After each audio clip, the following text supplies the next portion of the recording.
Economic activities are the engines of growth in every country. All countries have a diverse range of economic activities, but some activities are actually more common in some countries than in other countries. And much of this is dependent on things like the resource endowment. What is the resource endowment about? It is the type of natural resources that a country might have. It might also be related to things like the human capital or the human resources of a country, like how educated the population is, and depending on how educated the population is and the type of skill sets that are in a particular population, a country may have a greater level of focus on a particular industry. As it relates to natural resources, if we can think about one of the largest industries in our country, the tourism industry, that contributes very, very significantly to our economy. And that is an industry that encompasses several different things. When we think about the tourism industry, you can think about who is involved in the tourism industry. You know that farmers are involved in the tourism industry. Farmers supply a lot of these hotels with food, right? And they operate on one side. Another sector that might be connected to the tourism industry also involves things like the provision of the manufacturing of furniture, and so people who manufacture goods might supply the tourism industry. The tourism industry also, it primarily involves the provision of services to individuals. And so when we think about industries, I also want us to think about how these industries are connected to each other, right?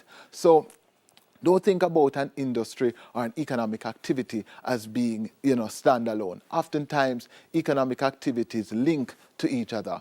And at the end, or throughout this lesson, we're going to focus on some of those linkages.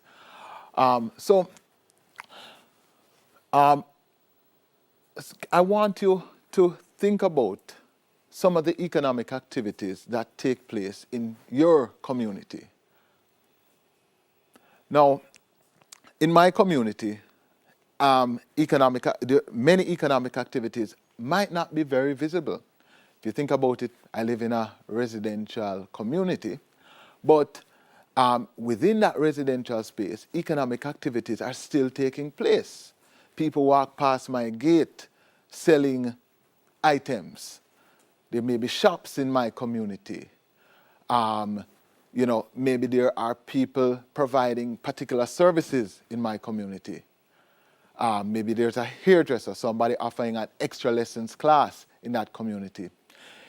If you're from an area where, maybe perhaps a rural farming community or something like that, you may have a lot of agricultural activities taking place right in your neighborhood. And so this section of the syllabus is actually a very, very relatable section, right? It is relatable because you live the experience, you live with these experiences on a day-to-day basis. On a day-to-day basis, some of you engage in various economic activities, right? Now, because economic activities are so diverse, it makes sense for us to come up with some classifications, so a way of simplifying or grouping economic activities. And one of the traditional or the earlier ways of classifying economic activities was to use these three categories: primary, secondary, and tertiary economic activities. More recently, and I would say probably in the 80s coming down, we saw certain industries, we saw the emergence of new classifications or additional classifications like the quaternary industry and the quinary industry. Now, we're not going to be focusing on those industries because it goes beyond the domains of the CSEC syllabus. However, we're going to be going into a bit of detail as it relates to the primary, the secondary, and the tertiary industry. So we're going to be learning about what each of these industries involves, what are the characteristics of these industries, and of course, linking these industries back to things like location and that type of thing. So when we think about primary industries, and anytime you hear the word primary, you think about something at its most basic level, right? So you went to primary school and it's a kind of first level of education, right? So the primary industry, this concept is similar. So if you're asked to define this in an exam or something like that, you just think about it primary as the most basic industry. It's that first industry, and it is that industry that from which we take natural resources directly from the earth. As such, we call this industry the extractive industry. And some of those examples might be things like farming, fishing, or mining activities. And why we call them extractive industries? Because we're literally extracting material in many cases from the natural resources of the earth, right? So if a fisherman goes out there on his boat, and many of you probably have been to Port Royal or several other fishing villages, fishing communities in Jamaica. We have a lot of communities depend on fishing as their main source of revenue. And so fishers will go out there and they'll catch fish and they'll carry it and they'll sell it. Farmers, farming, very important in Jamaica, even in many regards, and we're going to get into some of those in a second. Mining, when we think about things like the bauxite mining and the mining of oil and all of these things, all of these processes involve some form of reliance on the natural resources, and of course we directly take or extract from these natural resources. When we think about things like forestry, the lumber that is used to make your furniture, that is also considered to be an extractive industry. We go into the forest, we chop down trees. And of course, another section of the syllabus will deal with some of the implications of that. But that certainly is considered to be an extractive industry as well. Now, so I want you to look at these different examples, and these are all examples taken from Jamaica. I really didn't have to show these pictures because I'm sure that everybody has seen something similar to this as you move around the country on a day-to-day basis or at some point in your lifetime. So in the top left-hand corner, that's a farmer, and he's in his field and he's growing crops and stuff like that. And he's directly dependent on the natural resources of the land, the soil and all of these things, the climate and all of this. He's directly dependent on the natural resources. We have a fisherman on the other side who is, taking up a fish pot, and that too is considered to be an extractive industry because you're taking material directly from in this case, the ocean, right? And so fishing, as I said before, fishing, some communities are primarily farming communities. You have other communities that are primarily fishing communities, and so. Now, if you go down to the bottom of your screen, you will see another type of extractive industry, and this involves a more intensive process of extraction, right? These industries on the left-hand side is it's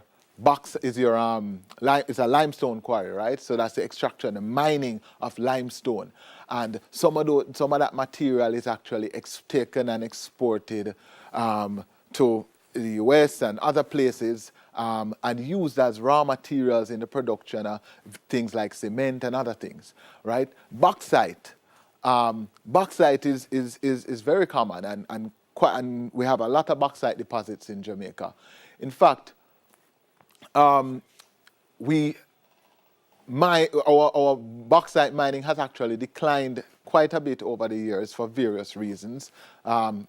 some of those reasons are linked to competition and other factors that we will touch on in another section of the syllabus. But bauxite is one of those industries that has been one of the mainstays of our economy for several years. So on that picture on the left, on the right-hand side of the screen, bottom right-hand corner of the screen, you will see bauxite being extracted via open cast mining. Now, how important are these are these industries? Primary industries are extremely important. They represent the base, but they also represent the backbone of many other industries because nearly all commodities start at a primary level. So, if you think about it, primary industries provide the raw materials for other industries. If you think about something like food processing, for example, a lot of the components of food processing, a lot of the food that is processed is taken from a farmer.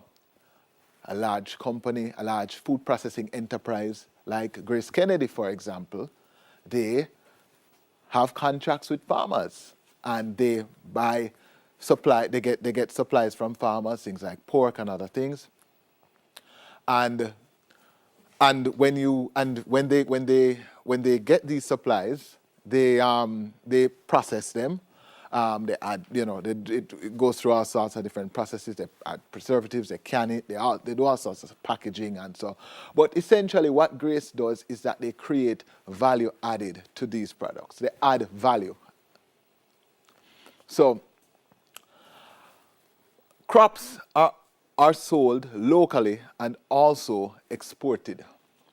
And that is another advantage. That's another reason why the primary industry is so important. So some of these crops that farmers grow are sold in local markets. They're sold they're distributed to supermarkets. They're distributed to large distribution companies. But a lot of it is also exported. Agriculture contributed about 7% to our GDP in 2018. Now, across the Caribbean region, the contributions of agriculture to the GDP varies. And at this point, I know you've probably not heard the term GDP before. Now, GDP means gross domestic product. And that simply means the value of the goods and services produced in a country. The total value of all the goods and services produced in a country. So what we see across the region is that the value that we get from certain commodities is more depending on where you are. So in some areas, tourism like Antigua and many of the islands of the Eastern Caribbean, tourism contributes most significantly to their GDP.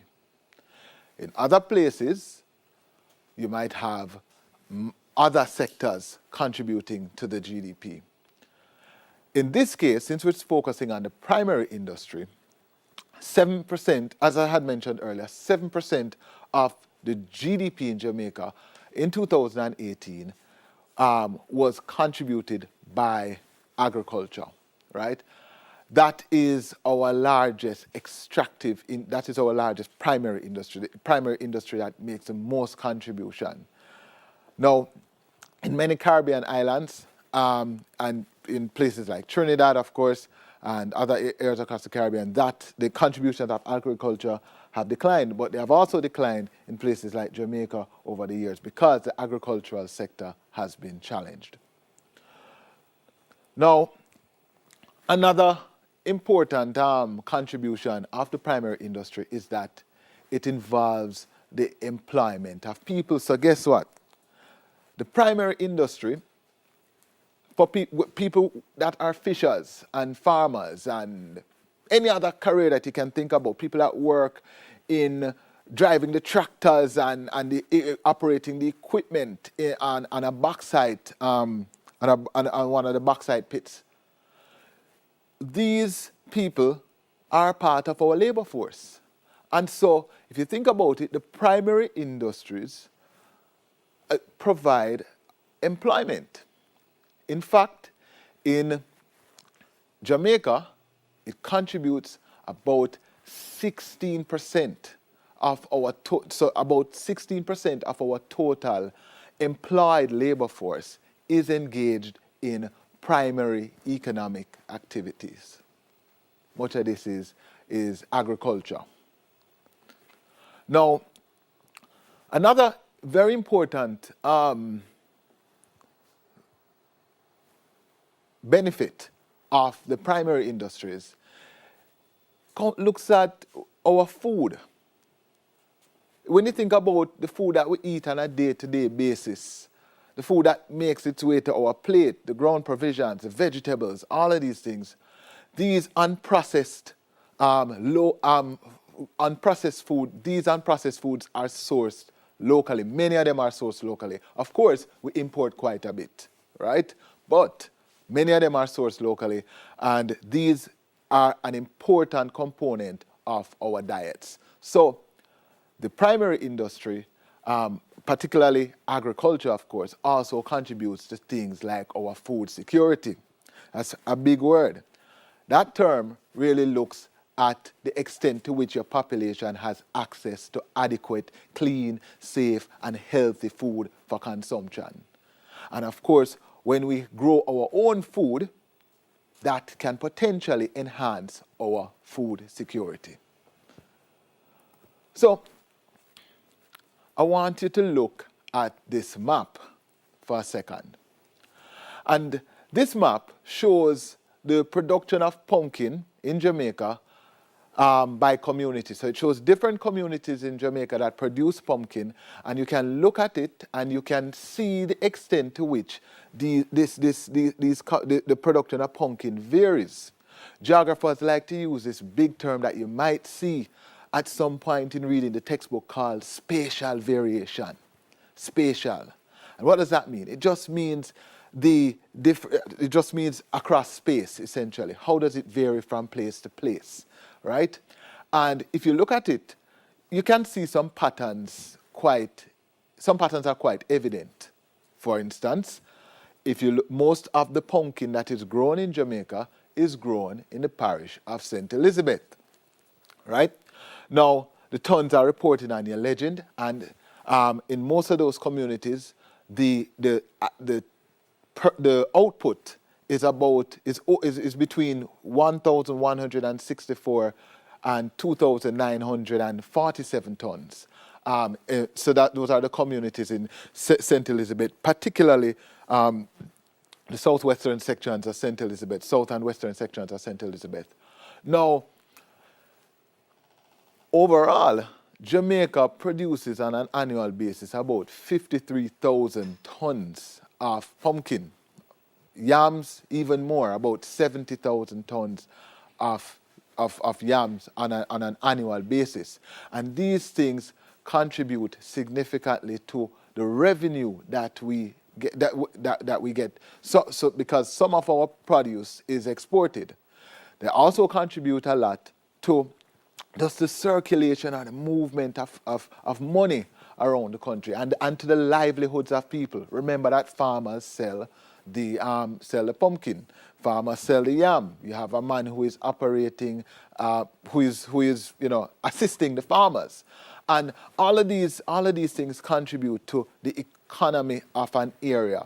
And the economy is in many communities, the economy is really driven by these primary agricultural activities. Now, primary activities don't operate in isolation. As I mentioned earlier, they provide the raw materials for other industries. So, these industries are described as secondary industries. And secondary industries are those industries that are involved in the production of processed goods. We also term them the manufacturing industry. They rely on materials from the primary industry or from other materials in the service, in the secondary, in other areas of the secondary industry. And of course, they're also reliant on services and other things that might come out of the tertiary industry. So in this way, the secondary industry really is an industry that's located at a kind of middle point or intermediate point, in a simple sense, in a very oversimplified sense, it is the bridge between the primary and the tertiary industry. The secondary industry is that bridge. What are some of the examples of secondary industries in the Caribbean? We have garment industries that really deal a lot with textiles and clothing and that type of thing. Also, manufacturing. Food processing, I should say. Food processing, refining of oil. All of these things. If we look outside the Caribbean, the production of automobiles and equipment and the production of chemicals, which also happens a lot in the Caribbean, production of chemicals. All of these things, anything to do with manufacturing, is related to the secondary industry. Now, one of the things you might not think about as being as a secondary industry activity, because oftentimes when we think about secondary industry, we often have these elaborate ideas elaborate images of people working in a factory and machines and heavy equipment, but a lot of the secondary industry is in fact light industry, and much of it takes place sometimes in people's homes. So if you or in very, very small spaces. Sometimes the secondary industry is not necessarily very mechanized.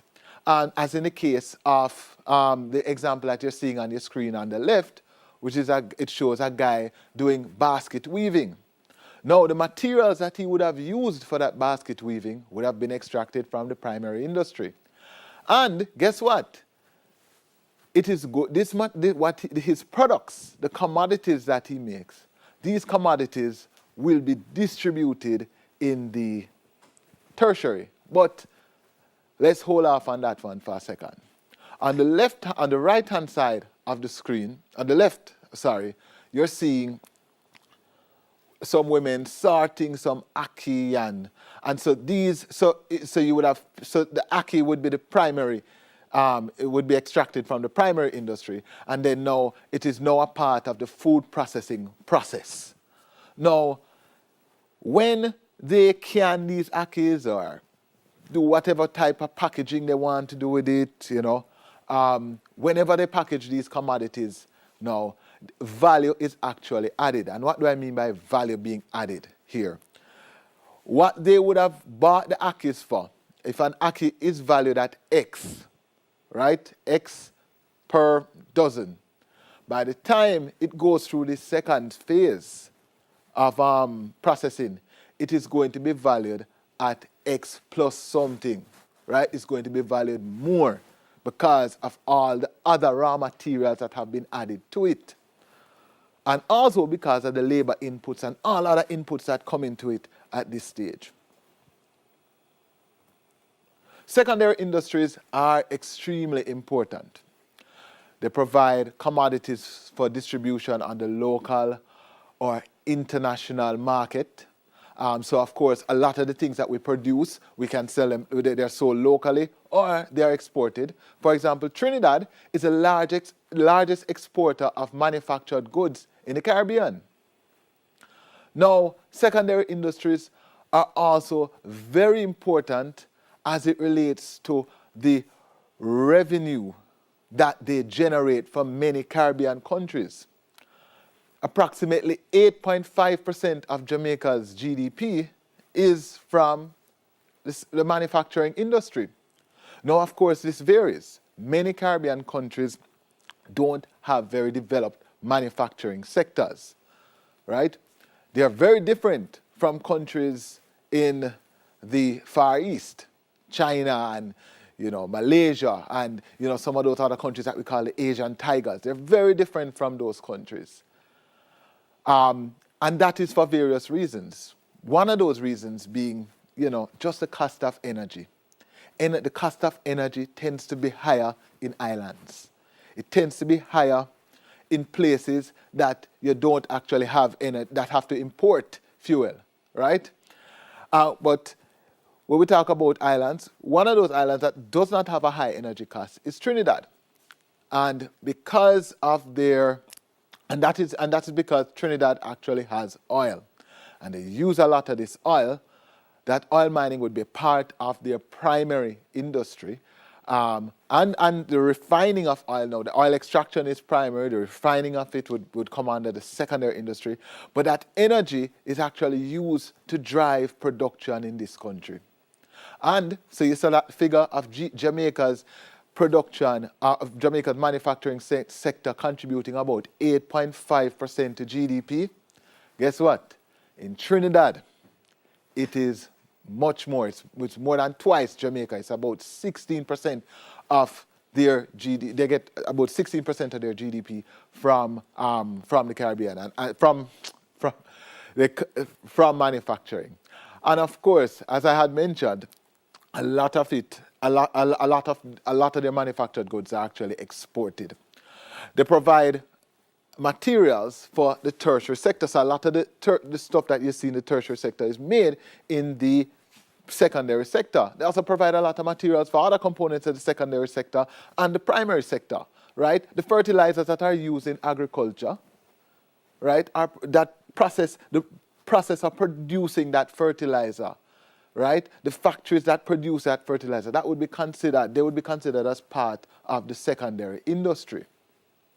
So all of these industries are very intricately linked. And ultimately, one of the benefits is the fact that the cost of living in a country might actually be reduced with a developed secondary industry. Now, that's not always the case, but certainly in some territories that are actually producing a lot, it can keep the cost of certain commodities down for the population. But it's not as simple as that. But for at this level, we can consider it. We can consider it as being just that. So we're going to go on to the final industry, and this is the tertiary industry. Now, these industries specialize in the provision of services. What are some of these services? And I want you to think about what services you would have to interface with on a daily basis. When you go to the supermarket and you buy a product in the supermarket, or you pay a taximan who is transporting you, or you purchase something, anything, or you get a particular service. You might be going to an extra lesson service. You might be going to see a doctor. All of these, the provision of services, represent the tertiary industry. They are part of the tertiary industry. Now, this industry does not normally involve the production of goods, but it's more focused on the transfer and distribution of goods and the transfer and delivery of services, right? Now, perhaps the best example of a service industry in Jamaica and the Caribbean is that service industry that we like to consider it, it's because it's the main expression of our tourism, the sea, sun, and sand industry, our tourism industry. I'm just saying sea, sun, and sand, only because, that is the most common expression of tourism in the region. Of course, there are other types of tourism, like heritage tourism as well, and that too is a part of our service industry. And many other types of tourism that don't necessarily rely on the sea, sun, and sand. Now, So I have an industry here, the tourism industry. You see a shipping harbor, you see some what appears to be some tourists. Also have on the right-hand side of your screen juicy patties. And so some of you might be saying, but how is juicy a part of the tertiary sector? And it is really a part of the tertiary, it's really considered to be a part of the tertiary sector because it involves the distribution of food that is processed at the secondary level. So it involves the distribution or retail of food. So retail activities are an important component or an important part of the tertiary sector. Now, the tertiary sector is very important.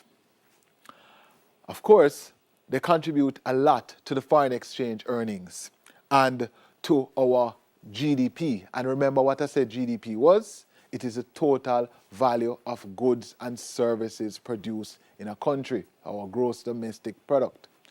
So, the tertiary economic activity contributes quite a bit. And this is particularly the case if you have a lot of your economy dedicated to these activities. In 2018, the tourism industry contributed about 34% of Jamaica's gross domestic product. The tertiary sector creates employment opportunities for many Jamaicans. In fact, about 70% of the employed workforce is involved in the service industry, and much of that is in tourism. Now, this sector also provides greater access as it relates to the provision of goods and services. So if you're thinking about it, all of these fast food chains that you'll be seeing across the place, all these supermarkets, all these, the provision of doctors, medical services, anything you can think of, all of these, if we have a developed tertiary industry, then there is greater access to many of these services. So one of the benefits of the service industry is that it provides, in both direct and indirect ways, greater access to goods and services in a country. Now, the final thing is that the government actually derives a lot of tax revenue from tertiary industrial activity. Now, and of course, this is again connected to the extent to which the sections of an economy might be dedicated to these activities. So, in many countries, what we have seen in the Caribbean in recent times is that, over the last few decades, is that we have really transitioned from agriculture towards an industry towards an economy that is more service-based or service-oriented. And of course, a lot of tax revenue can be derived from that. Now, we're going to get into some trivia questions. I hope that you guys would have understood the concepts that we have discussed so far. Now, many of these questions appear in the multiple choice as well as in some of in the long answer paper, which is paper 2. I'm going to just go into some of the multiple choice questions, and I want you to just give me, I want you to think about the answer for a second. First question, which of the following economic activities may be classified as primary? Is it A, car manufacturing, B, tourism, C, oil mining, or D, food processing? So if you guessed oil mining, you would be correct. That's the only one there that represents an extractive industry. It is the only example thereof, it's the best example thereof, the only example there of primary economic activity.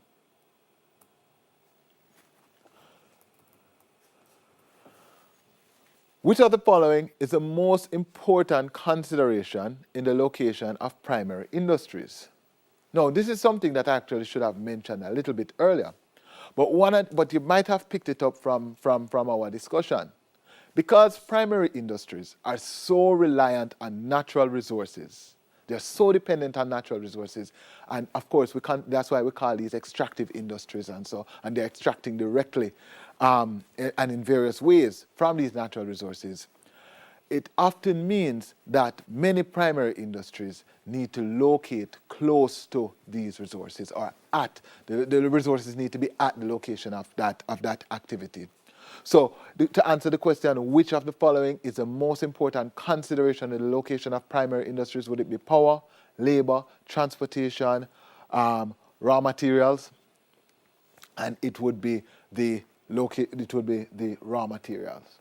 That's it for today, folks. That's it for the lesson. For me, it's bye for now.